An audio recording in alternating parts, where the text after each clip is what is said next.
देखिए, इस देश के निर्माण में जो योगदान कांग्रेस का है, गांधी जी का है, वो आरएसएस या भारतीय जनता पार्टी का नहीं है।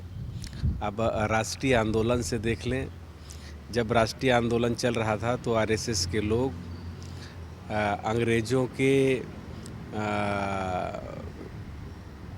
आगे पीछे सूचना देने का काम करते थे, आंदोलनकारियों को पकड़वाने का काम करते थे।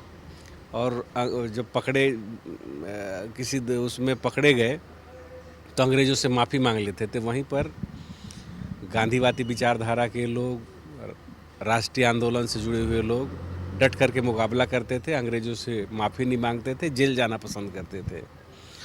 और अभी तक मेरे ख्याल से दो ही विचारधारा इस देश में पलवित हुआ है। एक तो गांधीवादी विचारधारा जो कांग्रेस के पास है, कांग्रेस के लोग उस रास्ते पे चलते हैं। दूसरा आरएसएस का विचारधारा जिसमें गोडसे के मानने वाले लोग चलते हैं, आरएसएस के मानने वाले लोग चलते हैं।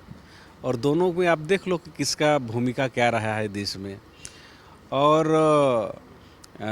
कोई निक्कर पहने, कोई कुछ पहने, लेकिन उसका आशय ये है कि भारत जोड़ो आंदोलन जो चल रहा है उसमें इन लोगों में खलबली मची हुई है, अनर्गल बयानबाजी कर रहे हैं। अगर इतना ही कुछ है तो खुद पैदल चल के देखें ना। मैं स्मृति ईरानी जी का जो बयान देख रहा था, कितने हल्के और स्तरहीन शब्दों का प्रयोग कर रहे थे। तो क्या राष्ट्रीय स्तर के नेताओं को इस प्रकार का शोभा देता है? किसका क्या योगदान है दुनिया जानती है, देश जानती है। अब एक अलग बात है कि अब सत्ता का बागडोर उनके हाथ में है, तो जैसा चाह रहे हैं वैसे देश को और सिस्टम को तोड़ मड़ोड़ करके इस देश के सामने नए नए समस्या खड़ा कर रहे हैं, जिसमें आज देख रहे हैं कि गरीबी है, बेरोजगारी है, महंगाई है। ये लोगों का जीना मुहाल कर दिया है। जाति धर्म की बात तो सबके सामने है ही है।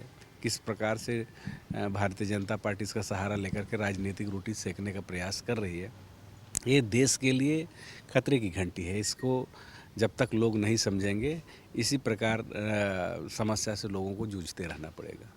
ये किसानों का लगातार उन बैठ के चल रही है और प्रेशर कर रहे हैं। बीजेपी का भी कहना है कि वो छत्तीसगढ़ के हित में और किसानों के हित में एक तरह से धान खरीदेगी नवंबर से।